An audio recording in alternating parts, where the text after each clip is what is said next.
Ele, Ah, ele colocou aqui.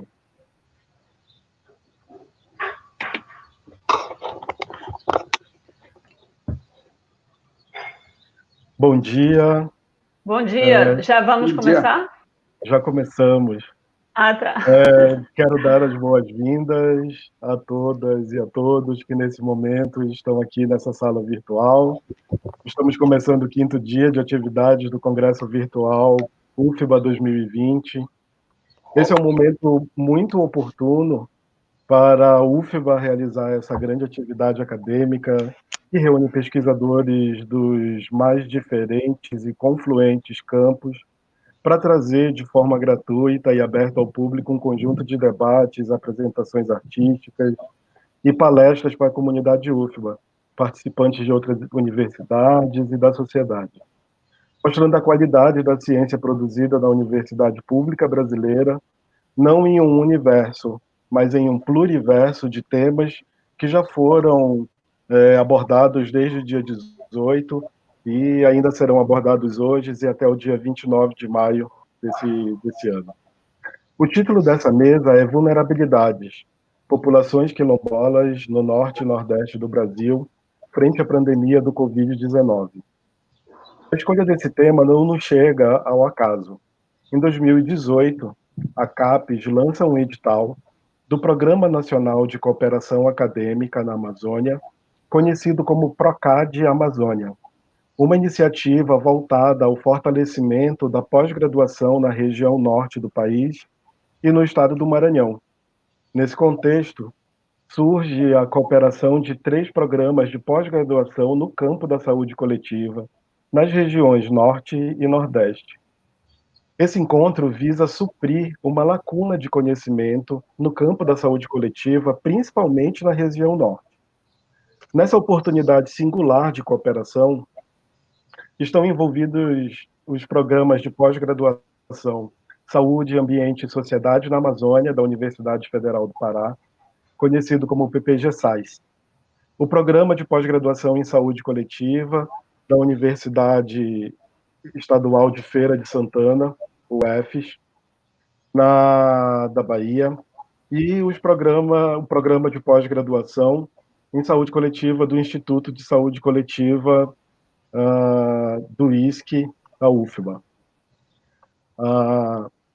Esse PROCAD desenvolve um projeto que tem o título Vulnerabilidades e Repercussões para a Saúde, População Negra, Quilombola, Indígena e outros grupos.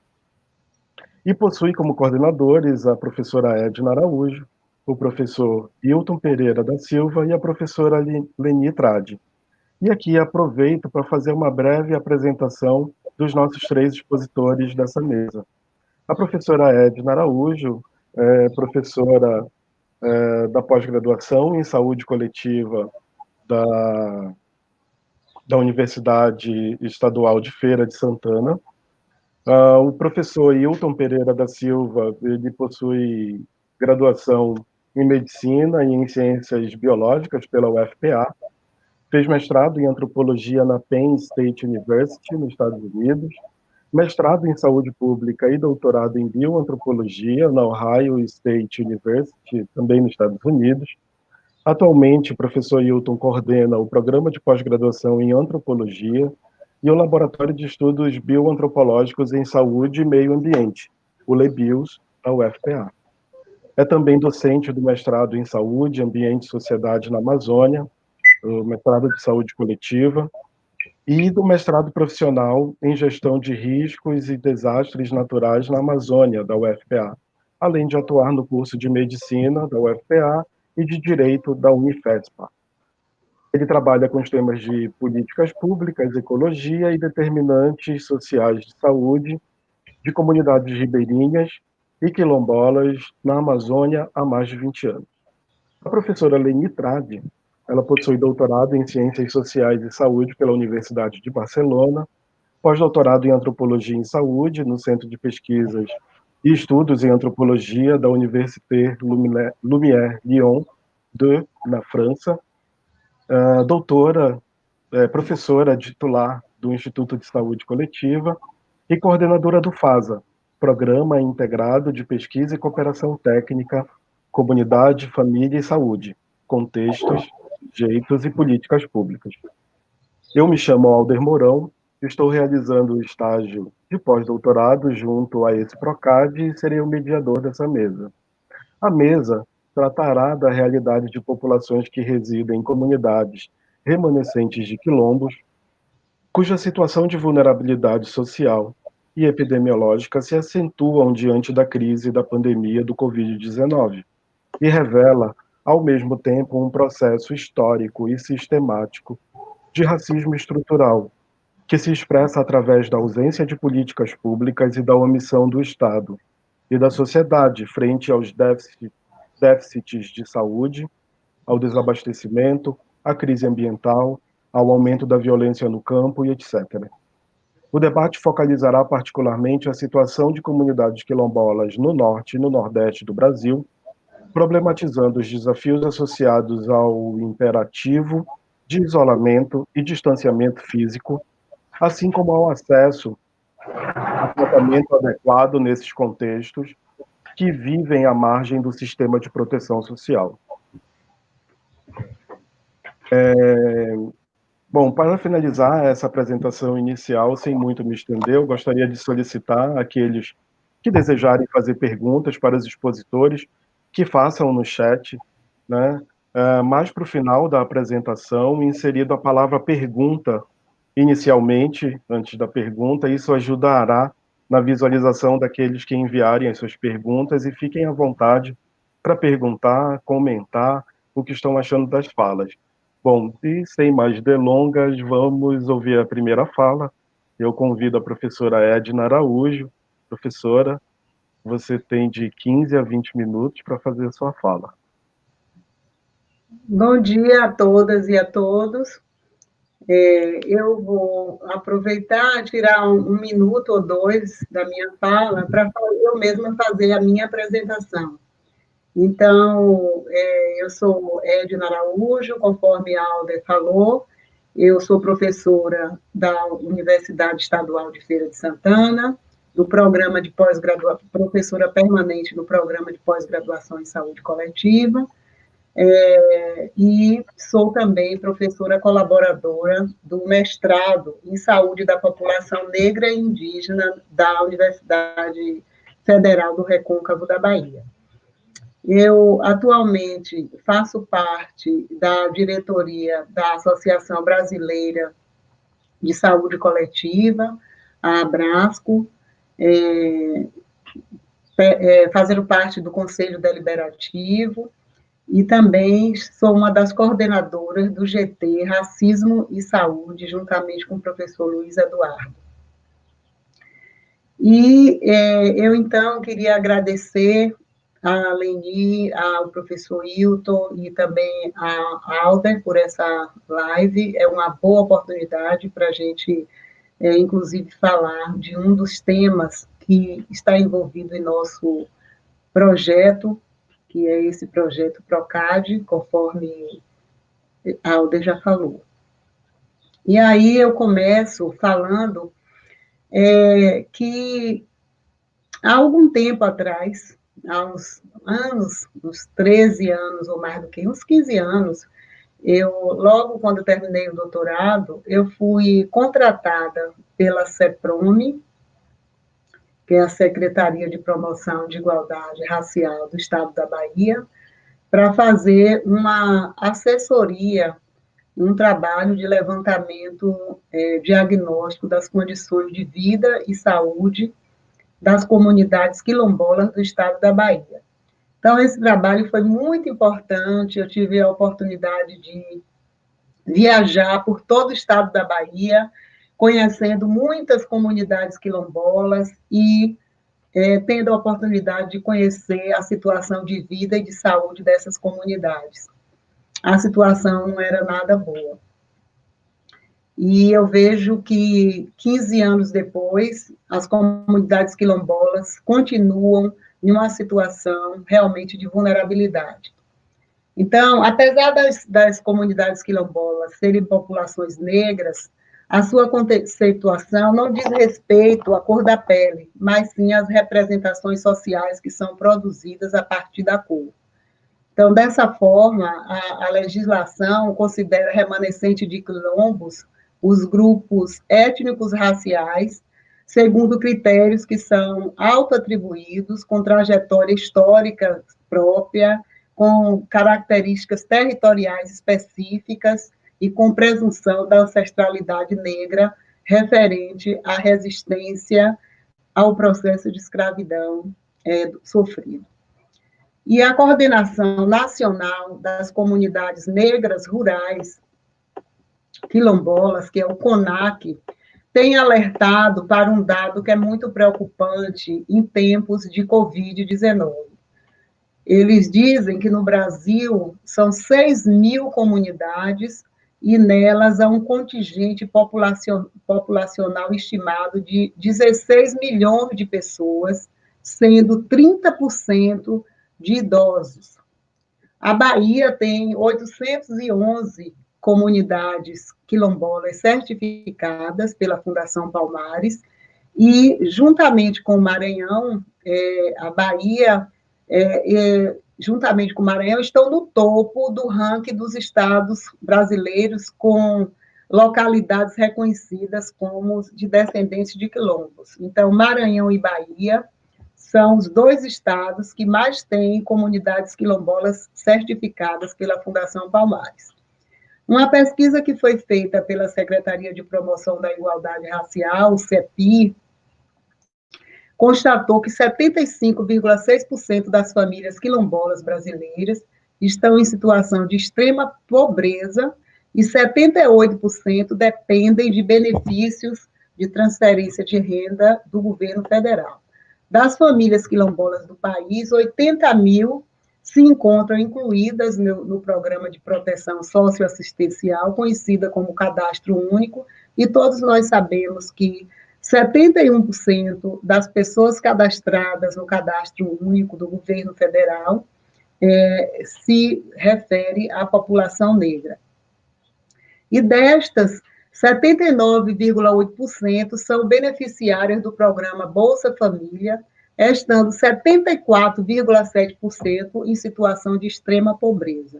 Somada a essa realidade, a taxa de desemprego é elevada nessas comunidades, sendo que a maioria das famílias vive da agricultura familiar e do artesanato, fato que demonstra a relação íntima da organização do trabalho desses grupos com suas tradições afrodescendentes. A Política Nacional de Saúde Integral da População Negra traz um quadro de doenças e agravos que são mais prevalentes na população negra e que inclui várias doenças, como desnutrição, anemia ferropriva, sofrimento psíquico, estresse, depressão, tuberculose, transtornos mentais, uso abusivo de álcool e outras drogas e complicações de hipertensão arterial e da diabetes, né? E, em geral, essas ocorrências parecem ser o resultado da sobreposição das condições de vulnerabilidade biosocial, ambiental, econômica e do racismo ao qual esse grupo tem sido submetido ao longo da história do país. Então, levando em consideração essa experiência que eu tive de há 15 anos atrás, ter feito esse trabalho para a CEPROME, e também pelos trabalhos que eu venho orientando no programa de pós-graduação da UFES, eu busquei na literatura, para caracterizar essas condições de vida mais atual, né? E eu busquei alguns trabalhos, alguns artigos publicados, outros em via de publicação, e essa literatura traz pesquisas, né, que foram feitas, por exemplo, uma pesquisa feita por Cabral Miranda e colaboradores sobre a enteroparasitose e condições socioeconômicas e sanitárias em uma comunidade quilombola do semiárido baiano, que teve como objetivo investigar a frequência de parasitas intestinais e possíveis fatores de risco para essas infecções, e, como resultado, eles obtiveram que de 348 crianças examinadas, a frequência de resultados positivos para pelo menos um protozoário ou elminto foi de 79,3%. Kochergin e colaboradores também, trabalhando com comunidades de Vitória da Conquista, fizeram autoavaliação de saúde e viram os fatores associados a essa condição. Esse estudo teve o objetivo de analisar a prevalência da autoavaliação de saúde negativa e eles observaram que 12,5% dos participantes da pesquisa classificaram a sua saúde como ruim. Medeiros e colaboradores também fizeram uma pesquisa onde eles buscaram analisar o uso de medicamento pela população quilombola.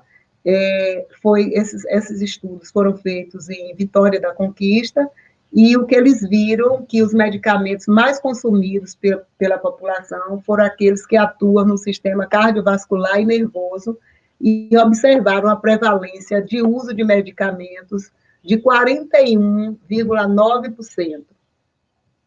Cardoso e colaboradores fizeram um estudo sobre prevalência de consumo moderado e excessivo de álcool, e eles tiveram como objetivo analisar esse consumo moderado e também excessivo de álcool, e eles observaram o consumo de 41,5% dos participantes, né, fazendo a utilização do álcool. E quando eles desagregaram para consumo excessivo e consumo moderado, observaram 10,7% de consumo excessivo e 30,8% de consumo moderado.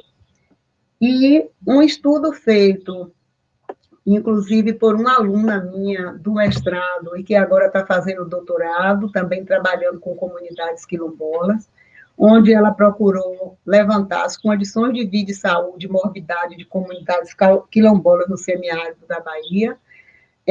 Ela teve como objetivo analisar essas condições de vida, de saúde e morbidade referida pelas comunidades do semiárido, que é Matinha dos Pretos e Lagoa Grande, a Roberta Machado, que é psicóloga, professora também da universidade, que atualmente está fazendo o doutorado, e ela obteve como resultados que a média de anos de estudo nas duas comunidades foi em torno de apenas 7 anos de estudo, mais de 60% dos trabalhadores realizam atividades informais, especialmente nas funções relacionadas à agricultura, a renda média familiar é menor do que um salário mínimo também para as duas comunidades, tiveram proporção similar no recebimento de benefícios sociais, em torno de 25%, mais de 90% das casas em ambas as comunidades possui banheiro, mas não possui esgotamento sanitário,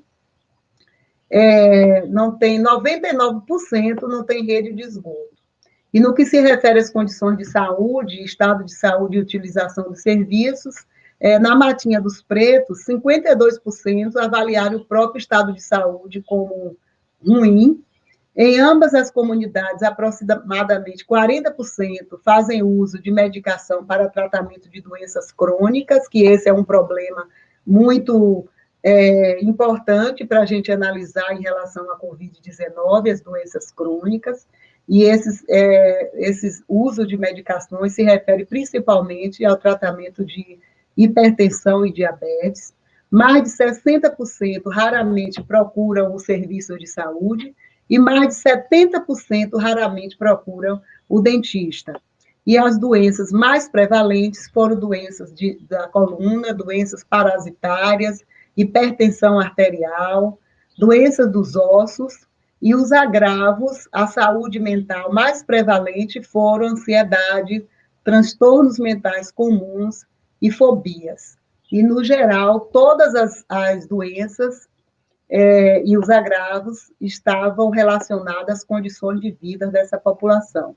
E, por último, eu gostaria de enfatizar um artigo de jornal que foi escrito pelo professor Tiago, que é professor de educação do campo da Universidade Federal do Recôncavo Baiano, que ele traz uma citação do professor Milton Santos, que sempre indicou que as análises sociais não podem prescindir do componente territorial, e não por acaso vê-se com preocupação a expansão do coronavírus nas periferias das cidades. Mas, porém, é necessário observar, né, que essa população do campo, a exemplo das comunidades quilombolas que nós estamos falando, elas precisam de uma atenção ainda mais especial. E levar em consideração que essas comunidades, elas geralmente estão localizadas em termos da sua espacialização, elas estão localizadas em lugares que são bastante longe dos grandes centros urbanos, né? E nós sabemos, todos nós conhecemos a história e sabemos por que essas comunidades estão localizadas em lugares de difícil acesso, e no cotidiano dessas comunidades já existem muitas dificuldades para elas acessarem o serviço de saúde. E no momento desse, de pandemia, essa dificuldade também está colocada, e, inclusive, levando em consideração que essa pandemia se refere a uma doença que é altamente grave, que necessita de UTI, e as cidades que ficam mais próximas dessas comunidades quilombolas, geralmente são comunidades que são cidades que têm um hospital que funciona precariamente e que, obviamente, não tem UTI com as condições que seriam condições necessárias para atender os casos graves, né? Então, esse professor, ele, inclusive, fez um levantamento, por exemplo, que no território da Chapada Diamantina, aqui na Bahia, são 101 comunidades e tem somente 10 leitos para atender essa comunidade. Que é toda a comunidade, não é a comunidade de quilombolas, mas é toda a comunidade de toda a Chapada Diamantina. No Velho Chico, são 77 o número de povoados quilombolas, e que seriam atendidos apenas nas UTIs de Guanambi e Barreiras, né? Então, essa distância, além das distâncias que essa população enfrenta, né? Muitas vezes eles têm que pagar do próprio bolso para se deslocar dessas longas distâncias, e eles não têm dinheiro para fazer esse deslocamento, para pagar carro particular. As populações que moram próximos do litoral têm que, para conseguir ter assistência à saúde, muitas vezes tem que se deslocar, tem que atravessar o mar, tem que atravessar o rio, de canoa, de lancha, né? E tem-se ainda que lembrar que, além de ser poucos os leitos destinados a essas populações que ficam mais próximos dessas populações, tem outras enfermidades que também são atendidas e que, geralmente, há falta de leitos para atender essas outras enfermidades. Imagine para atender numa situação de pandemia como nós estamos vivendo, né? Então, a situação dos quilombolas, que já enfrentam todos os tipos de problemas, né, para ter direito à terra, ficam bastante complicado e até mesmo devastador caso o coronavírus chegue aos seus moradores. E aí nós temos que lembrar que essas populações, além de todos os problemas que elas já enfrentam pela questão da grilagem, né, nós temos várias comunidades aqui na Bahia que tiveram seus líderes assassinados. O ano passado, em 2019 mesmo, no dia 25 de novembro, Seu Vermelho, um líder comunitário da comunidade Quilombo dos Macacos, foi assassinado, e até hoje não foi feito justiça em relação a essa morte. A comunidade dos Quilombos dos Macacos é uma comunidade que vem numa luta muito grande, e com a Marinha, né, com um organismo do próprio Estado, que tirou dessa comunidade o direito de continuar na terra. Essa comunidade dos Quilombos dos Macacos já tem muitos anos, tinha em torno de 304, se eu não me engano, 304 mil hectares de terra, e na briga que estava tendo com a Marinha, que continua tendo, que continua tendo, a Marinha aceitou que eles ficassem somente com em torno de 100 mil hectares, então diminuiu assim enormemente, e ontem foi feito pelos moradores um bloqueio da BA, lá em Simões Filhos, onde se localiza essa comunidade, porque tem uma barragem próxima à comunidade que está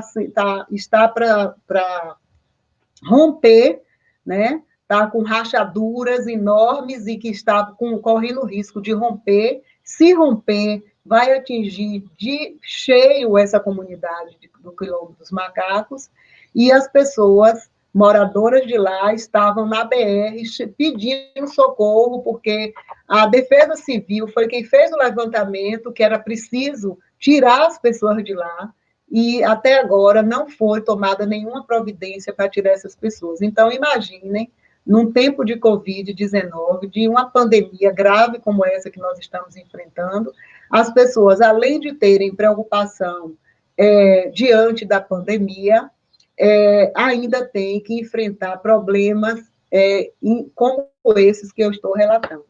Então, realmente é de extrema importância que o governo do Estado, além do trabalho que vem fazendo, dê atenção especial à vulnerabilidade das comunidades quilombolas e de todas as outras populações nessa situação frente à Covid-19. E, reconhecidamente, as comunidades quilombolas no Brasil representam um grupo étnico-racial que se encontra vulnerabilizado em sua condição de vida e saúde, que representa um relevante problema social e de saúde pública e de um risco altamente elevado para o adoecimento e mortalidade pelo novo coronavírus. Tá? Então, era isso que eu queria trazer como contribuição para essa live, esse debate, e podemos conversar mais, até porque meus 15 minutos já se passaram. Muito obrigada. Muito obrigado, professora Edna. Essa é a pauta de todos os dias dos quilombos, essa sobreposição de vulnerabilidades com o racismo no Brasil, a distância geográfica dos centros urbanos, que se reflete no acesso aos direitos, o direito à vida, o direito à saúde. E agora vamos ouvir a fala do professor Hilton Pereira da Silva. Professor Hilton? Microfone. Bom dia a todos. Bom dia, Alder. Bom dia. É um grande prazer poder estar aqui nesse dia e participar do Congresso Virtual 2020 da UFBA, que já tem uma enorme audiência e certamente já é um evento que está fazendo história nesse momento onde os congressos estão se realizando de maneira digital. Como sempre, a UFBA se adianta e consegue fazer coisas na frente de outras instituições, então é importante para nós que isso venha se realizando agora. É um prazer estar também junto com a Edna e com a Leni, que são ilustres colaboradoras e que têm um amplo conhecimento sobre a saúde da população negra, da população brasileira em geral, e poder, então, estar participando dessa mesa junto com elas, certamente para mim é uma grande honra. Então, agradeço também o convite e a oportunidade de conversar e trocar algumas ideias com as colegas e com quem está nos assistindo. Agradeço a nossa audiência também, que se interessa por essa temática, que ainda é uma temática tão cheia de tabus e de dificuldade de discussão, como toda a questão racial no Brasil, né? Parece incrível que nós estamos já quase chegando na metade do século XXI e ainda tem pessoas que negam a existência do racismo no Brasil e negam os seus impactos na sociedade. Isso, para mim, é sempre muito surpreendente, considerando o tanto que essas situações afetam um grande número de pessoas diariamente, e elas são muitas vezes escancaradas. Talvez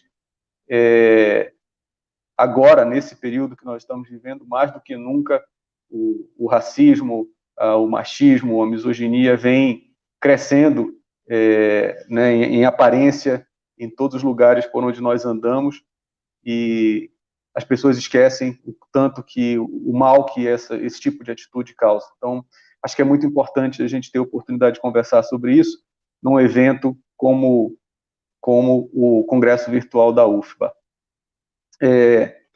Quando nós estávamos elaborando a ideia do PROCAD,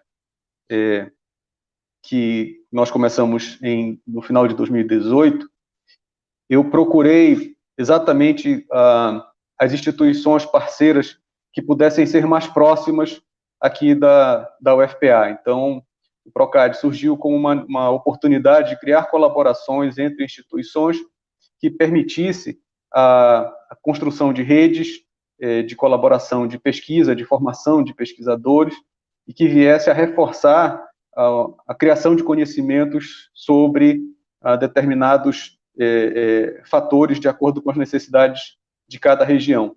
E nós buscamos, então, os colegas da Universidade Federal da Bahia, do Instituto de Saúde Coletiva, e os colegas da Universidade Estadual de Feira de Santana, não só pelo seu amplo conhecimento numa gama muito grande de áreas da saúde coletiva, mas também porque são instituições do Nordeste brasileiro, portanto, têm realidades, de certa forma, muito parecidas com a realidade aqui da nossa região amazônica, e também pela necessidade de reforçar exatamente essas redes de produção de conhecimento nessas duas áreas que ainda são, nessas duas regiões que ainda são as regiões mais carentes do Brasil, do ponto de vista de dados e do ponto de vista de formação de pessoal.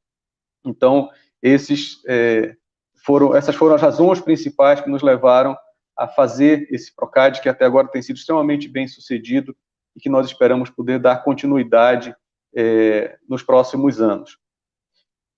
Eu quero começar o tópico propriamente dito sobre a vulnerabilidade, né, as vulnerabilidades particulares, porque nós vivemos numa sociedade que ela é tão desigual no Brasil que ela apresenta já em si uma quantidade enorme de vulnerabilidades. Então, tem as vulnerabilidades da população idosa, tem as vulnerabilidades da população de rua, tem as vulnerabilidades da população indígena, tem as vulnerabilidades dos jovens que vivem nas periferias, tem as vulnerabilidades das periferias das cidades, que são extremamente agudas, tem as vulnerabilidades das pessoas que, mesmo morando na cidade, estão excluídas de todos os benefícios sociais, tem as vulnerabilidades das outras populações rurais e tem as vulnerabilidades dos grupos quilombolas, que, como o resto da população negra, tem sido historicamente discriminado e negligenciado no Brasil, com o agravante de que essas populações vivem frequentemente em situações de isolamento natural, em função da própria origem que muitas delas tiveram, e que esse isolamento, enquanto lhes tenha sido extremamente benéfico ao longo da sua história, ele também tem implicações do ponto de vista do acesso a políticas públicas, como a professora Edna bem demonstrou. Esse mês de maio, a gente, ordinariamente, se não fosse pela Covid, estaríamos comemorando pelo menos 3 eventos extremamente importantes. O primeiro é o fim da Segunda Guerra Mundial na Europa, no dia 8 de maio, quando as forças contra o nazismo, aniquilaram os exércitos nazistas na Alemanha e, portanto, pelo menos naquele momento, o perigo do totalitarismo, do extremismo, do antissemitismo, do racismo, ele foi eliminado. Alguns anos depois, na década de 80, também no dia 8 de maio, a Organização Mundial de Saúde decreta, considera erradicada a varíola, um marco da medicina mundial. E é interessante porque naquela época se achava que seria fácil erradicar, né, doenças virais. Nós tínhamos os mecanismos, os elementos necessários para controlar as doenças infecciosas em geral, e infelizmente não foi isso que aconteceu. Nós estamos agora sendo vítimas de mais uma doença viral, como outras que que antecederam já ao longo dessas décadas recentes. E o mês de maio também é o mês que lembra o fim formal da escravidão no Brasil, com a assinatura da Lei Áurea. Então, é um mês emblemático, né, e a gente está discutindo saúde da população negra nesse mês. Certamente é relevante porque nos faz pensar nas coisas que se deveria ter avançado ao longo desses anos e que, de fato, não aconteceu, né, como o fim efetivo da escravidão. Nós temos um fim formal da escravidão, mas, na verdade, a população negra brasileira continua sendo vítima, né, tal qual era no passado. Nós achamos que tínhamos eliminado o racismo e as iniquidades raciais, e elas continuam presentes entre nós. E achamos também que teríamos a capacidade, enquanto seres humanos, de eliminar as doenças infecciosas, e agora, nesse momento, estamos sendo vítimas, e o mundo inteiro está paralisado por uma doença infecciosa. Então, isso nos diz muito sobre o que aconteceu nesses últimos 100 anos. Sobre o panorama das populações quilombolas brasileiras, a Edna já fez um excelente panorama que mostra o quanto as populações são vulneráveis e continuam vulnerabilizadas desde a sua inserção. A Constituição de 88 buscou lhes trazer reconhecimento. Esse reconhecimento, enquanto um elemento extremamente importante na construção de políticas públicas, ele ainda hoje, como muitas coisas da Constituição, ele é incompleto, e os impactos disso se tornam mais visíveis quando a gente está vivendo uma pandemia como essa. Então, tem um livro que eu acho muito interessante, que é o livro da Lilian Mori Schwartz, chama Sobre o Autoritarismo Brasileiro. E é um livro que conta um pouco exatamente da história de como, ao longo das nossas transições, desde do período colonial, do Império e da República, nós trazemos exatamente esses resquícios de autoritarismo, de escravismo, que fazem com que a nossa sociedade hoje seja uma das sociedades mais desiguais do mundo, infelizmente, e que alguns setores dessa sociedade paguem desproporcionalmente o preço pelo não investimento em políticas públicas no Brasil. Em relação especificamente à Covid, hoje já são mais de 300 mil infectados no Brasil, são cerca de 20 mil mortes. Nós continuamos ainda com promessas de testagem, mas a maioria absoluta da população brasileira continua distante de ter acesso aos testes como deveria ser. Na verdade, existe ainda um grande backlog de pessoas que morreram e que não se sabe exatamente se elas morreram de Covid ou não, porque os testes não foram feitos ou não foram adequadamente processados ainda. E o resultado disso é que os sistemas de saúde, em geral, continuam sufocados e com grande dificuldade de atender a população em geral. Como a Edna bem mencionou, grande parte, ou a maior parte desses serviços de saúde estão concentrados nas áreas urbanas. Então, já de início, as populações que vivem em áreas rurais são extremamente prejudicadas, historicamente, pela falta de acesso a esses serviços. Então, no caso do Pará, a situação não é muito diferente do cenário nacional.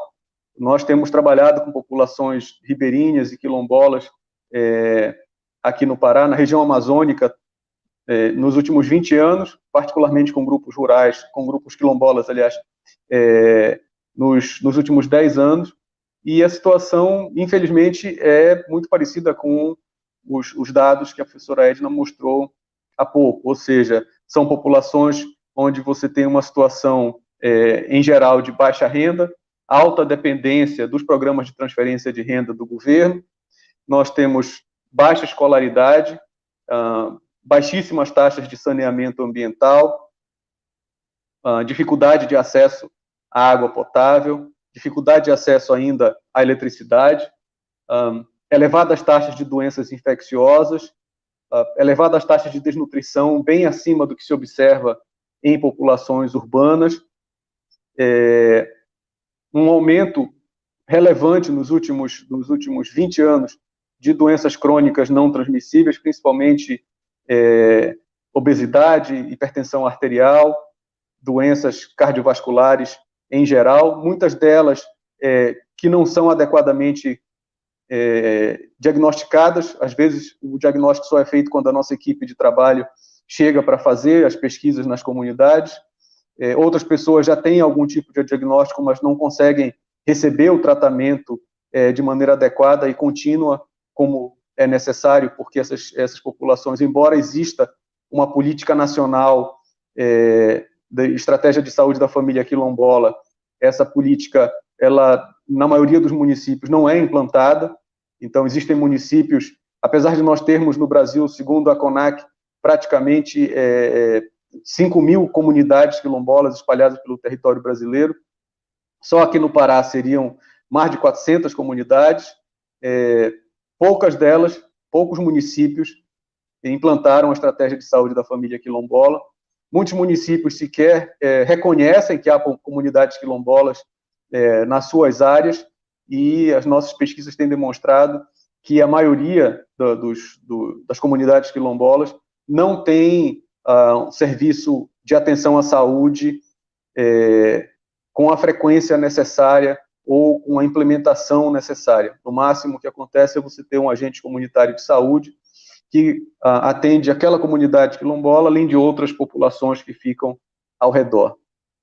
Então, do ponto de vista epidemiológico em geral, a professora Edna já mencionou, talvez a professora Leni fale um pouco sobre isso também, o que nós temos é que a situação das populações quilombolas só é um pouquinho melhor, dependendo da região, do que a situação das comunidades indígenas aldeadas. Então, e todos nós sabemos que, infelizmente, a situação das populações indígenas ela é bastante precária do ponto de vista de saúde, do ponto de vista epidemiológico.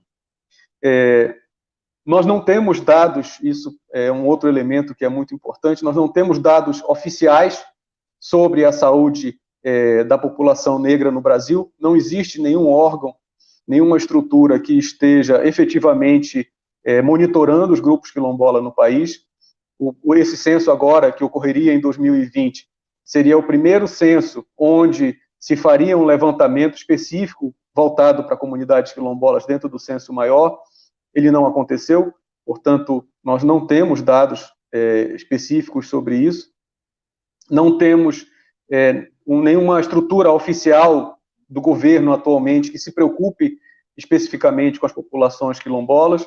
A Fundação Cultural Palmares, infelizmente, se encontra em situação de total inoperância, não dá e não providencia nenhum tipo de resposta ou assistência. Então, na verdade, quem tem atuado e quem oferece dados em relação a populações quilombolas, basicamente, né, é a Coordenação Nacional de Articulação das Comunidades Negras Rurais Quilombolas, a CONAC, e no caso do Pará, a Malungo. Então, aqui no Pará nós temos já contabilizados 29 mortos em áreas quilombolas do estado. Desculpa, são 29 mortos no Brasil, são 12 mortos aqui no Pará, em comunidades quilombolas. São mais de 160 pessoas que estão suspeitas mas que não têm assistência médica, estão ainda ou em processo de deslocamento ou ainda estão nos quilombos em situação de isolamento, e pelo menos 2 casos de pessoas que estão hospitalizadas em estado grave, até essa informação até ontem, né? Mas, novamente, são informações extraoficiais. Infelizmente, o Sistema Nacional também, somente há pouco tempo, começou, ou foi obrigado, na verdade, a partir de uma ação, inclusive, promovida pela Abrasco e por outros órgãos, pelo nosso GT de Saúde da População Negra, coordenado pela professora Edna, que pressionou o Ministério da Saúde a incluir no sistema de notificação a origem, a raça, a etnia das pessoas atendidas em relação aos casos de Covid, mas ainda assim não se tem informações específicas se são quilombolas ou se são pessoas negras das áreas urbanas. Então, continuaremos a ter essa lacuna de conhecimento. Como a gente sabe, se a gente não tem conhecimento, é muito difícil de fazer política pública. Então, no momento, quem tem dado assistência a essas populações, basicamente, são as organizações não governamentais, as suas próprias associações, que têm feito uma série de campanhas pela internet, com pessoas conhecidas, entre os pesquisadores, as universidades têm se organizado para prestar assistência nos grupos com os quais elas têm algum contato, mas, infelizmente, o que se vê é um desmonte das políticas públicas, né? A supressão das políticas de promoção de igualdade racial, que tinham sido, ou que vinham sendo historicamente implantadas, como a Política Nacional de Saúde Integral da População Negra, o Estatuto da Igualdade Racial, elas têm sido simplesmente ignoradas.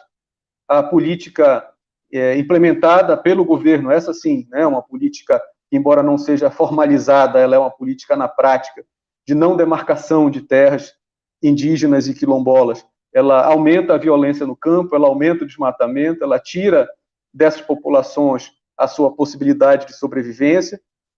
Como eu já falei, né, o aparelhamento e a inação da Fundação Palmares, né, juntamente com a não contabilização, até recentemente, do quesito raça-cor, faz com que nós tenhamos uma subnotificação especialmente grande em relação a essas populações rurais. Então, esses grupos, na verdade, sofrem o que a gente, né, o que se define como, vem se definindo, aliás, como a necropolítica do Estado, né, uma política, um racismo estatal, como eu tenho chamado, que tem causado muitas mortes e, sobretudo, continua causando um grande contingente de pessoas desassistidas pelo Estado. Então, do ponto de vista, novamente, das políticas e de ações, só para a gente concluir, até agora, o Estado brasileiro e os estados específicos, seja na região norte, seja na região nordeste ou em qualquer outra do Brasil, não apresentaram nenhum tipo de ação específica para a contenção, o controle da Covid-19 entre as populações quilombolas, demonstrando, mais uma vez, que o nosso Estado é, sim, um Estado que discrimina, na perspectiva de que todos são iguais, de que o vírus trata todo mundo igualmente. Ele aprofunda as iniquidades, ele aprofunda as desigualdades, que têm se tornado cada dia mais evidentes, desde das pessoas que morrem, são sobretudo pessoas pretas, pardas e pessoas pobres, até as pessoas que estão na fila para receber o benefício, né? Então, é uma situação, as populações, né, negras em geral, sejam elas rurais, sejam elas urbanas, elas estão colocadas em uma situação onde elas, as suas necessidades mínimas e básicas não são atendidas, né? E eu queria concluir dizendo que nós vivemos agora, do ponto de vista da bioantropologia, que é a área que nós trabalhamos, do ponto de vista da ecologia também, da própria antropologia, num período que nós chamamos de antropoceno. É um período onde os seres humanos são os responsáveis pelas principais mudanças que acontecem no planeta. Embora já tenha ficado amplamente demonstrado que o coronavírus não é de origem artificial, não é um vírus manipulado, ele é um vírus natural, a sua origem e a sua entrada na população humana se dá a partir dessa inserção desordenada dos seres humanos no ambiente natural. A sua propagação rápida se dá exatamente pelas rotas comerciais, que fazem com que essa conectividade, né, essa necessidade de consumo, ela se espalhe pelo mundo, mas ele afeta desproporcionalmente as populações mais vulnerabilizadas. Então, é preciso que se pense em alternativas a esse processo de desorganização ecológica, ambiental que nós vivemos. É preciso que a gente pense em alternativas a esse processo de exclusão social, no qual o Brasil é campeão. É preciso que, mais do que a dicotomia entre economia ou vidas, que é uma dicotomia tola, nós pensemos e trabalhemos em função de alternativas que nos permitam incluir as pessoas que morrem em grande quantidade, mesmo em situação de normalidade, porque não têm acesso ao mínimo necessário do ponto de vista de saúde, de educação, de infraestrutura. E no caso do Brasil, dentre essas populações, sem dúvida nenhuma, os grupos quilombolas são aqueles que precisam de mais atenção. Diferente dos grupos indígenas, que pelo menos têm a FUNAI, apesar de toda a situação pela qual ela está passando, e um subsistema de saúde indígena, as populações negras rurais são completamente desprovidas de políticas específicas para elas. Né? E, conforme reiterado na Marcha pela Ciência, promovida pela SDPC, também nesse mês, somente a ciência e o conhecimento podem nos trazer as alternativas que nos permitam sair dessa crise melhor do que nós entramos. Então, é preciso que a gente trabalhe com ciência. As universidades têm demonstrado o seu papel fundamental dentro desse processo para a gente construir um futuro solidário e melhor para todos.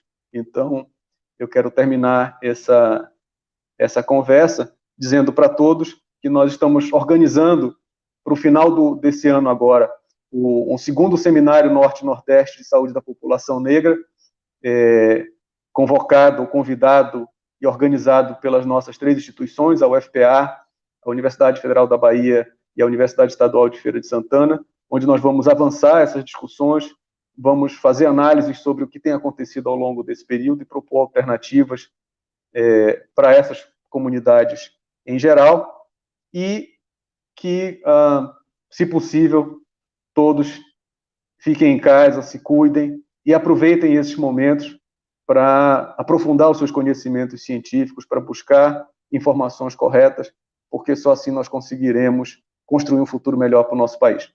Muito obrigado.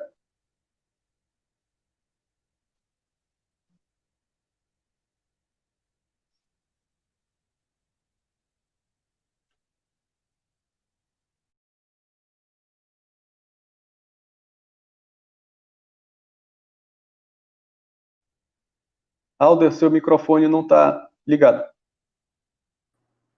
Pronto, ligado. Muito obrigado, professor Hilton. Esses dados realmente eles chamam a atenção, eles nos tocam, né? E eu gostaria de deixar registrado aqui, né, o falecimento da senhora Isabel Seabra, de 88 anos, ocorrido, né, em decorrência do Covid. A dona Isabel era moradora do Quilombo do Abacatal, aqui na região metropolitana de Belém, avó de Celeste Seabra, que era trabalhadora da área de saúde, liderança quilombola, né? A comunidade ainda diz que tem problemas de acesso, né, como já falado, né, pelo professor Hilton, né, pelo professor Edna, de acesso aos serviços de saúde, aos testes do Covid. Gostaria também de lembrar quem está presente e desejar fazer pergunta, né, que os expositores, né, fazer perguntas para os expositores, que façam durante o chat, inserindo a palavra pergunta inicialmente, isso vai ajudar na visualização, né, para selecionar as perguntas, e agora a gente vai ouvir a professora Leni Trade, do Instituto de Saúde Coletiva. Professora Leni, por favor. Bom dia a todas e a todos. Obrigada, Alder. Primeiro, eu quero dizer que, para mim, é uma grande alegria fazer parte desse evento, desse congresso virtual da UFBA. Eu diria que a gente está produzindo aqui uma balbúrdia produtiva, que tem sido compartilhado até onde eu entendi, por mais de 30 mil pessoas, e que certamente revela a potência da universidade pública no Brasil. Também é uma grande felicidade, é uma honra dividir a mesa com Hilton, com Edna, tendo Alder como moderador, porque essa mesa ela é fruto, né, dessa cooperação acadêmica, desse PROCAD, que já foi mencionado por meus colegas, e que vem suprir uma lacuna bastante significativa dentro da pós-graduação e da pesquisa em saúde coletiva. Eu acho que essa temática escolhida, ela não foi por acaso, tanto para o PROCAD quanto, efetivamente, para essa mesa. No meu caso, eu diria que o PROCAD e essa temática articulam duas linhas principais da minha atuação. Raça, etnicidade e saúde, por um lado.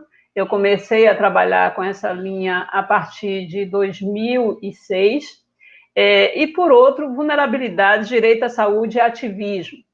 Na verdade, essas duas temáticas, elas se entrecruzam bastante, especificamente em relação à questão quilombola, à população quilombola. Em 2010, eu fiz um primeiro mapeamento em termos de produção de literatura nacional, para apresentar num trabalho na França, e já me chamou muito a atenção da escassez de trabalhos na área de saúde, bastante incipiente, e de lá para cá isso melhorou um pouco, mas a gente não poderia dizer que é um campo onde, quer dizer, a lacuna ainda é muito significativa, né? Primeiro que, do ponto de vista da saúde coletiva, a gente considera que uma temática está bem contemplada quando ela ganha visibilidade nos seus três principais eixos, né, epidemiologia, ciências sociais e política, planejamento e gestão, mas também quando se consegue trabalhos robustos, né, estudos robustos, em uma perspectiva interdisciplinar. Bom, no caso do FASA, que é o programa que eu coordeno, a gente tem se concentrado em trabalhos muito numa dada região, que é a Ilha de Maré, né, que faz parte de Salvador. Então, tivemos a dissertação de Juliana Terribili. Atualmente, a gente tem a Vanessa Soares, que é orientanda de Clarice, e a Ludmila Souza, que eu venho orientando, também trabalhando nesses territórios. Como a Edna já adiantou, a Bahia divide com o Maranhão o topo de territórios de comunidades quilombolas certificadas, e aqui na Bahia, a Secretaria de Planejamento criou uma unidade, os territórios de identidade, que até o ano passado eram 27, não sei agora se isso houve uma expansão, e isso foi uma divisão, esse processo se deu de uma maneira muito rica, porque foram as próprias comunidades que indicaram, a partir do reconhecimento das suas especificidades e das suas necessidades, participaram muito ativamente dessa definição. Mas, para tratar diretamente dessa temática, eu escolhi, primeiro, eu queria compartilhar com vocês duas leituras que me parecem extremamente necessárias e que eu recomendaria. Esses tempos de confinamento têm propiciado, se por um lado ele é um grande desafio, mas por outro a gente também tem encontrado, em certos momentos, né, tempo para se dedicar a algumas leituras que talvez não fosse tão fácil de acontecer. Então, Eu começo fazendo referência a um artigo muito bom, recentemente publicado, de Iris Verena Oliveira, que é professora do mestrado em Educação e Diversidade da UNEB, foi publicado agora em 2020, cujo título é História para Ninar Gente Grande, Currículo e Formação de Professores Quilombolas. Para quem não se lembra, esse título, História para Ninar Gente Grande, é o título do samba enredo, né, da Mangueira, no Carnaval de 2019, e o seu autor, e a Iris, fala disso na abertura do seu artigo, né, ela dialoga com Leandro Vieira. O Leandro Vieira justificou o título, mas principalmente o texto, né, a letra desse samba enredo, trazendo primeiro uma ênfase que o que ele vai contar, o que o samba conta, é a história que a história não conta.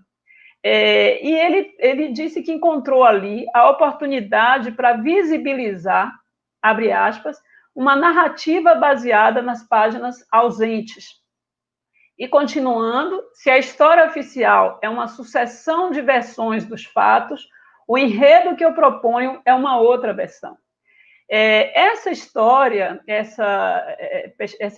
que não se conta, essa ausência ou este silenciamento é também referido, né, em outro trabalho que eu considero uma obra-prima, é o romance do baiano Itamar Vieira Júnior, Torto Arado.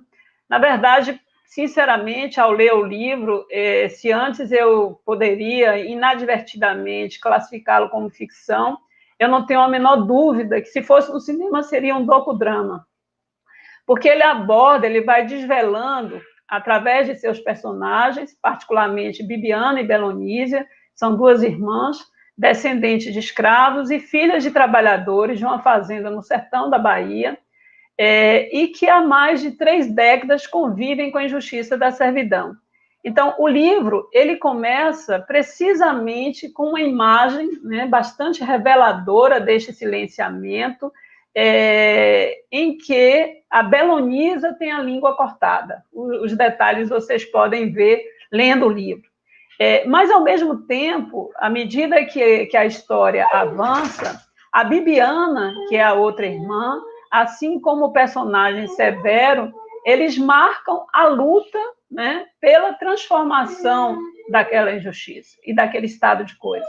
Um momento, por favor.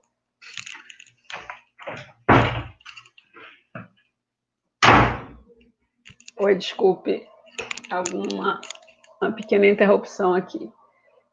Então, quando a gente é provocado para pensar, somos provocados para pensar a situação de vulnerabilidade relacionada com as comunidades e populações quilombolas do Brasil frente à pandemia do Covid-19, eu diria que a primeira questão, né, uma questão de entrada, é reconhecer que essa vulnerabilidade não começa, nem se justifica, nem se explica pela crise ou pela pandemia, né?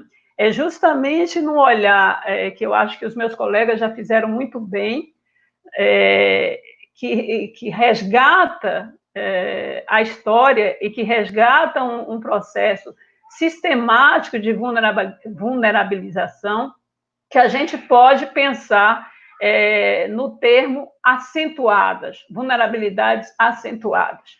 E é importante a gente considerar que, paradoxalmente, ao mesmo tempo que essas vulnerabilidades históricas elas ganham visibilidade a partir dessa pandemia, também a resiliência, também as formas de resistência, também as alternativas que essas comunidades encontram para resistir e para superar vão ganhando certa visibilidade, né? E eu queria, a Edna já fez isso, o Hilton também, eu vou aqui destacar muito brevemente algumas expressões dessa vulnerabilidade no contexto dessas populações quilombolas. A primeira dessas expressões é a própria questão do direito à terra, né? Que se dá a partir do processo de certificação, de titulação. A gente precisa denunciar que esse processo, que vinha no ritmo relativamente consistente desde o golpe de 2016 e principalmente a partir do atual desgoverno, porque não é possível falar sequer que a gente tem um atual governo, isso praticamente estagnou, né? Um segundo elemento que já foi bastante reforçado aqui nas falas diz respeito à ausência de direitos básicos como saúde, educação, moradia digna, que inclui o acesso à rede elétrica, à água potável, a saneamento básico. Enfim, isso não é acessível para a maioria dessas populações e dessas comunidades no Nordeste, mas também em outras regiões do país. Com respeito especificamente à saúde, embora os trabalhos disponíveis sejam muito escassos, eles apontam para essa vulnerabilidade epidemiológica e assistencial dos territórios quilombolas no Nordeste. Uma colega muito querida, que faz parte do PROCAD também, que é a professora Joilda Neri, ela vem abrindo aí uma frente muito importante de trabalho na perspectiva epidemiológica, e eu acho que, assim como Edna e outros epidemiologistas que atuam com essa temática, eu acho que eles podem contribuir bastante, né, na produção de evidências em relação a isso. E eu citaria, em seguida, a questão da violência do campo, então, esse convívio cotidiano com os conflitos agrários, e que vem também se intensificando, produzindo uma escalada de assassinatos de lideranças quilombolas. A Edna já fez um destaque aqui, e dentro de um contexto atual, não só de impunidade, mas, de fato, de omissão completa, né? Quase mesmo de estímulo. A vulnerabilidade ambiental, no caso particularmente de Ilha de Maré, a gente vem assistindo isso há alguns anos, e a luta das marisqueiras para fazer frente às manifestações de racismo ambiental que se expressam ali. E eu acrescentaria, por último, mas não menos importante, a violência epistêmica.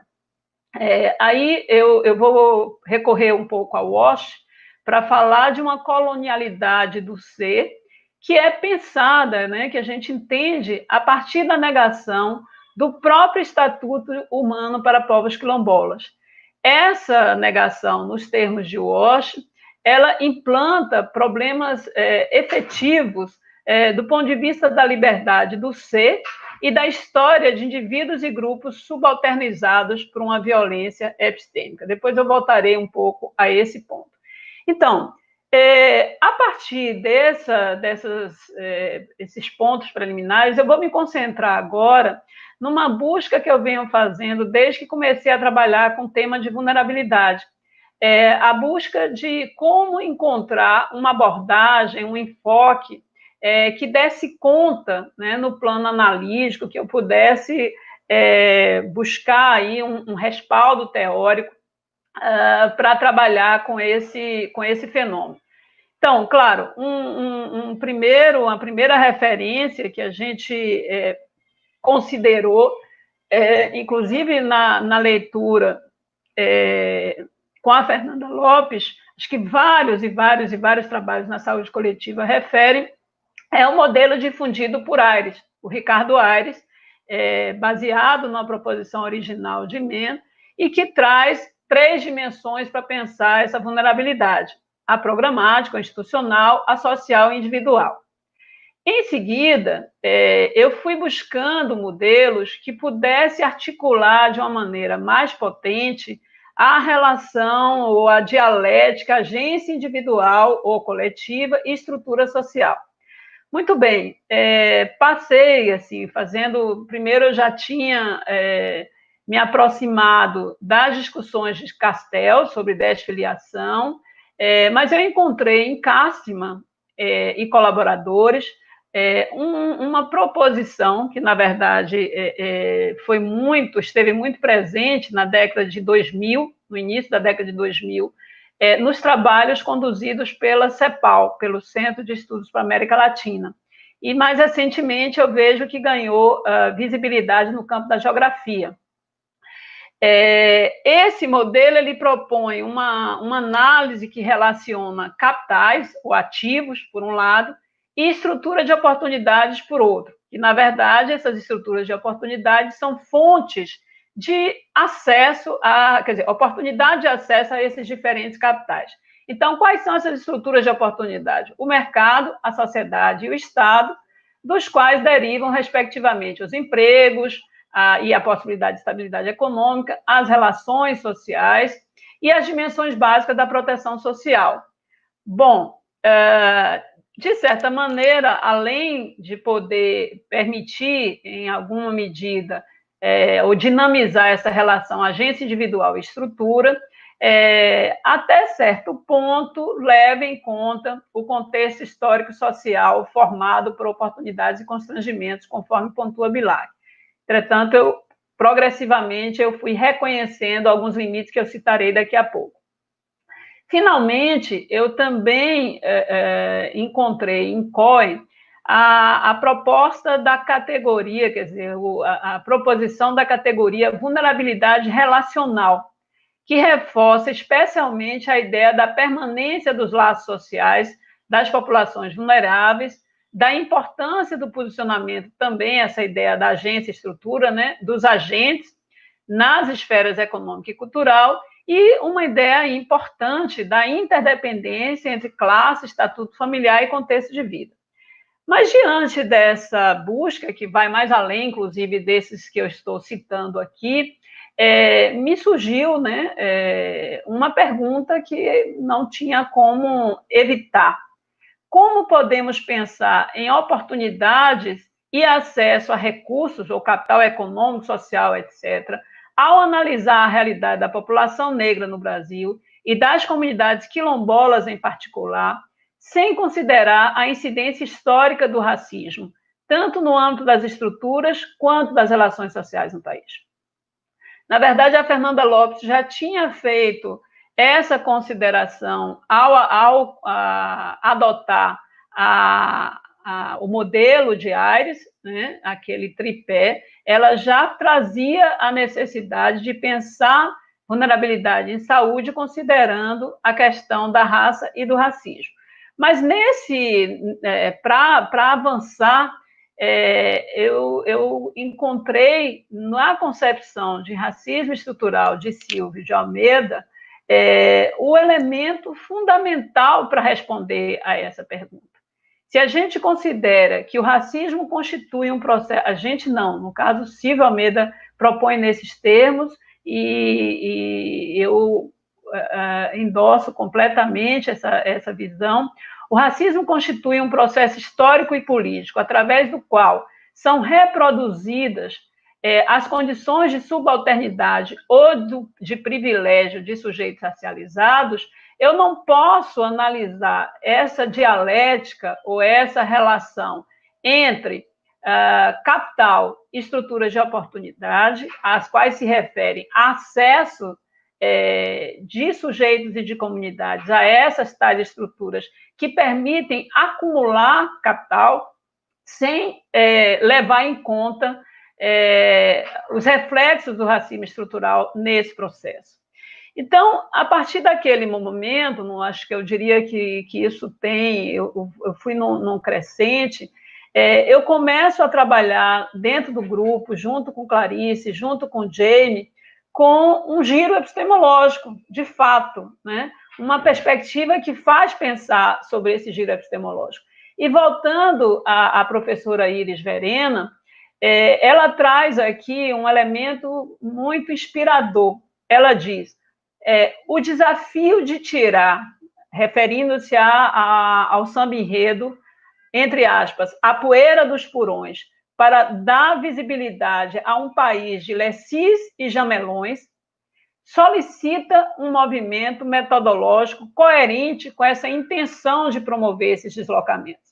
Então, um primeiro deslocamento metodológico que eu venho operando junto com as minhas colegas é justamente no diálogo com o enfoque da interseccionalidade.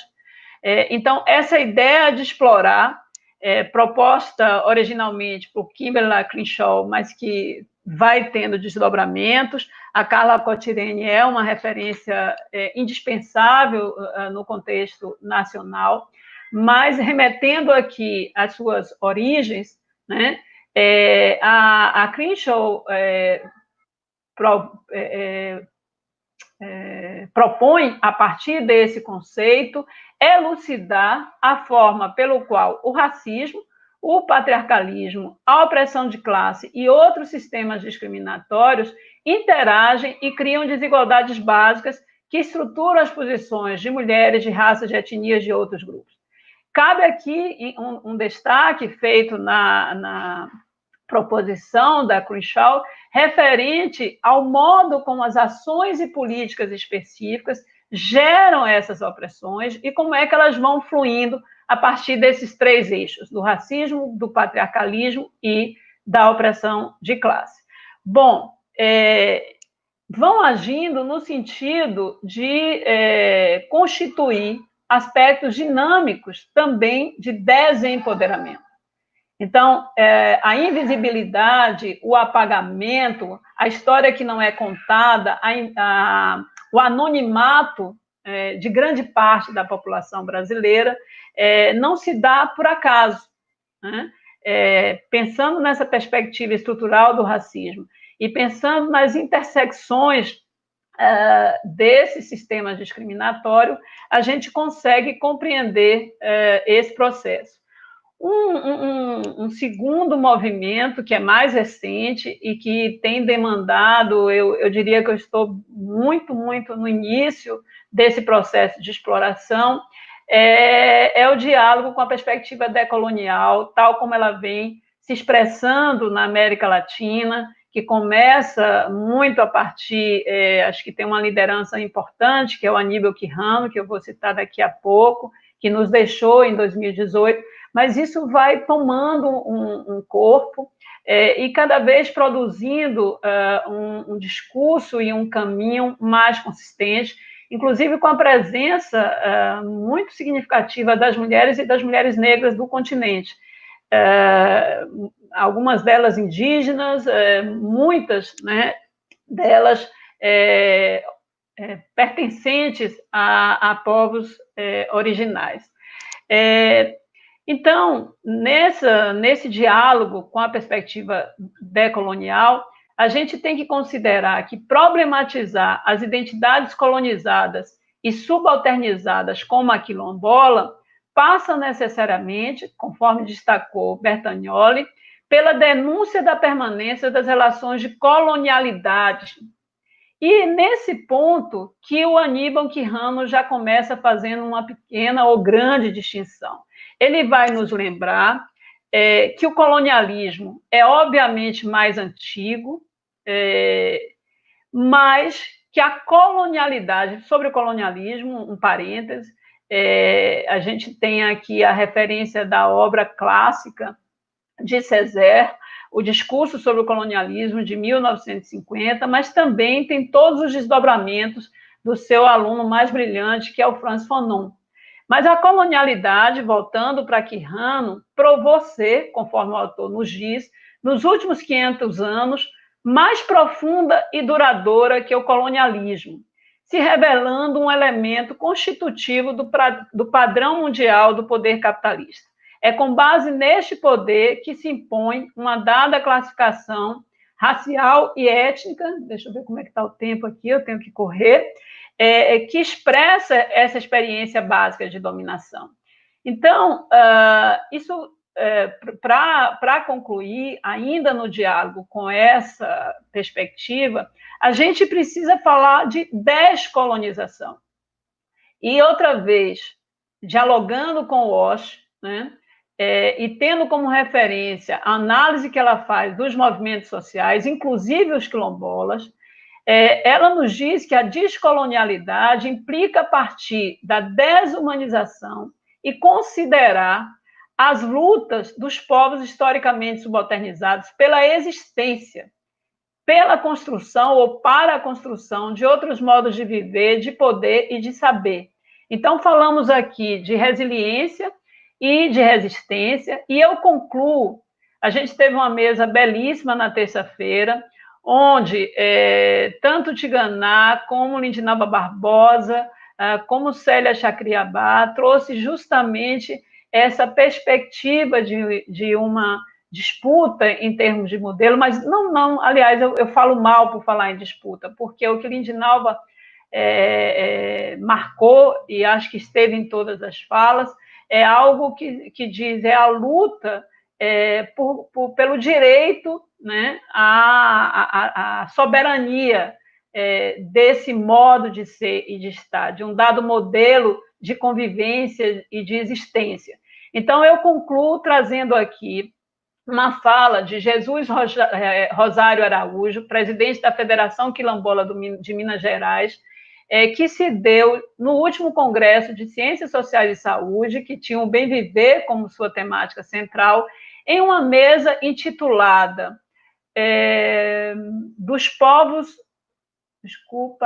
originários, respeito pela a saúde dos povos originários, respeito pela ancestralidade pelo território. Nos disse Jesus Rosário Araújo: nós, irmãos e parentes, conseguimos produzir modos de vida durante séculos. A resistência que praticamos não é de agora. Resistimos nas formas de ser, de viver e de fazer, apesar das adversidades que não foram nem são poucas. Mas ele também trouxe um recado para aqueles que buscam atuar com eles. Então, em tempos de pandemia, de Covid-19, é preciso que o Estado atue, é preciso que o sistema atue, mas levando em conta que quando, e ele nos diz, quando alguém de fora da comunidade nos visita, ele entende apenas, na maioria das vezes, do atendimento da doença e não da saúde. Ele não respeita o tempo de compreender a natureza e o entendimento que nós fazemos parte dela. Quando vem gente de fora, eles matam as nossas formas de saúde e desconsideram nossas mães, irmãs e avós benzedeiras, parteiras e raizeiras. Para nós, isso é o bem viver e precisa ser respeitado. Então, eu concluo dizendo que a gente precisa pensar em formas de enfrentamento da vulnerabilidade, tanto no contexto desta pandemia, como para além dela, numa perspectiva que não seja autoritária e que não parta do princípio que nós levaremos as respostas e as soluções. Muito obrigada. Obrigado, professora Leni. A gente foi informado agora pelo pessoal da técnica que está aqui que o nosso tempo está estourado. A gente tem mais 5 minutos. A gente recebeu um comunicado que era até 10h30, mas eles estão dizendo que é até 10 horas, então a gente vai ter que finalizar. Que loucura! Pois é, e a gente tem algumas perguntas aqui, né? A pergunta da Joilda Neri, pedindo para vocês falarem, né, se poderiam ter alguns exemplos, né, de estratégias de mobilização de comunidades para o enfrentamento da Covid, comunidades quilombolas do Pará, da Bahia, e da Clarice Mota, se há experiências exitosas sanitárias organizadas pelas próprias comunidades, né, se há registro de experiências dessa forma. Bom, e se vocês puderem responder rapidamente, já fazer as últimas palavras, acho que a gente poderia finalizar para não estourar o tempo, tem outras mesas na sequência. Eu acho que a gente não estava... Eu tinha feito também um planejamento como sendo 2 horas. Pois é. Tá, então... Respondendo a pergunta rapidamente, só 1 minuto, Edna. Respondendo a pergunta, na verdade, todas as atividades que têm sido feitas atualmente são a partir de organizações não governamentais e a partir das próprias organizações quilombolas, lideradas pela CONAC, como a gente já falou, e pelas organizações estaduais. Então, aqui no Pará, nós temos diversas campanhas que estão sendo organizadas pelas próprias associações quilombolas, pela Malungo, que é a Associação das Organizações Quilombolas aqui no Estado, com o objetivo de arrecadar recursos para garantir que as comunidades quilombolas se mantenham nos seus territórios em isolamento, para que elas não venham até as cidades e sejam contaminadas. Então, essa pergunta é muito importante, porque nos faz refletir que, até agora, as comunidades quilombolas têm sido elas mesmas as responsáveis pelo seu isolamento, pela garantia da sua saúde, pela proteção do pouco que elas conseguiram alcançar. Infelizmente, enquanto estrutura formal, o Estado não tem prestado assistência a essas comunidades.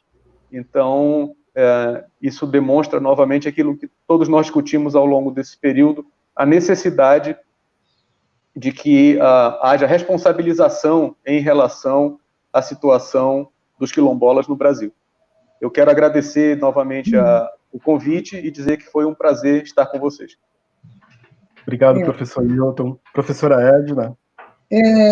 Eu reforço as palavras do professor Hilton, e eu diria que a pandemia Covid-19 para as comunidades quilombolas, assim como para muitas outras comunidades, é apenas mais um enfrentamento que elas têm pela frente, porque o cotidiano da vida delas é de enfrentamento. Então, nesse momento, elas estão procurando se organizar da melhor maneira que pode, assim como nós estamos vendo com as favelas, que eles têm uma forma própria de se organizar e de solidarizar, de dar força um para o outro. Isso também ocorre nas comunidades quilombolas, e elas estão, na medida do possível, pelo menos essa experiência a gente observa aqui em Feira de Santana, fazendo contato com as organizações que já também no cotidiano vêm dando apoio, não é? E eu tive uma ideia agora durante essa live nossa, que é de fazer contato com o pessoal da Anistia Internacional, porque nós estamos sendo parceiros da Anistia Internacional do Brasil, para fazer uma campanha em prol dos direitos humanos, e eu vou conversar com a Jurema Werneck, que é a presidente da Anistia Internacional do Brasil, para a gente fazer, então, uma campanha especial para as comunidades quilombolas. Vou propor isso a ela. E, por último, dado o adiantado do tempo, eu gostaria de trazer aqui um provérbio que foi lembrado pelo professor Tiago Rodrigues, que eu citei, que é professor da Universidade Federal do Recôncavo da Bahia, que publicou um artigo no Jornal à Tarde, no 2 de abril, agora de 2020, onde ele lembra um provérbio que diz que quando morre um idoso, perde-se uma biblioteca. E quando perde, e aí eu complemento, que quando se perde um idoso quilombola, a gente perde ainda muito mais, porque a história quilombola é na oralidade, não é? Então, a gente perde ainda mais. E eu gostaria, então, de... Achei interessante a Leni falar sobre citar o Silvio Almeida, é um autor que eu venho lendo, que eu venho também me aproximando dele, e traz coisas importantes, conceitos importantes para a gente utilizar nessas nossas temáticas que a gente vem trabalhando. E, por último, gostaria de agradecer pela oportunidade, eu acho que a gente fez uma boa fala, o PROCAD realmente tem muito, a gente tem muito ainda o que fazer, muito que colaborar entre nós temos muito que trocar uns com os outros. Muito obrigada Alder, também pela condução desse momento. Muito obrigada, professora Edna Araújo. Professora Leni. Gente, então, basicamente, agradecer muitíssimo a todos os colegas, a Alder pela oportunidade e aos presentes. Eu já pedi desculpas à Alder, porque como eu dividi minha tela entre a tela da mesa e da minha exposição, eu não acompanhei o chat privado e não vi a chamada do tempo. Então, a gente sempre se perde. Eu estava crente e convencida que estava dentro dos 20 minutos e acaba extrapolando. Então, peço desculpas por ter extrapolado esse tempo e dizer que, assim, isso é só mais uma das nossas balbúrdias em torno do PROCAD e que outras virão. Muito obrigada. Uhum. Muito obrigado aos expositores, obrigado a todos que estão aqui presentes. Eu peço desculpas por esse contratempo, né, da questão do tempo. A gente tinha planejado para um período maior, a gente ainda teria, pelas nossas contas aqui, mais 30 minutos e daria para a gente fazer um diálogo não tão corrido como foi agora, mas a gente agradece essa oportunidade, né, e da UFBA, né, por esse congresso, e de colocar em debate essas pautas tão importantes, né, para a comunidade negra, para a comunidade quilombola, né, que vivem na resistência, e esse é um momento também de resiliência, né, evitando o apagamento, essas questões da sua invisibilidade, das suas questões, e eu agradeço, né, lembrando aqui de uma mesa que aconteceu na terça-feira, em que o convidado Tiganá Santana falou em que a gente está num período de hora aberta, né? Esse período de pandemia é um período de hora aberta para a gente repensar, né, as nossas práticas no mundo, o nosso momento, né, sociopolítico de agentes transformadores nesse mundo. Um abraço negro a todos e uma continuidade de congresso. Um abraço negro a todos. Um sorriso negro traz felicidade. Grande abraço Muito a bom, todos. um abraço, Solidariedade muito a todos lindo. que permanecem nessa luta. Vamos seguir juntos e juntas. Seguimos. Abraço. Muito obrigado ao pessoal da técnica que estava aqui dando suporte para a gente. Obrigada.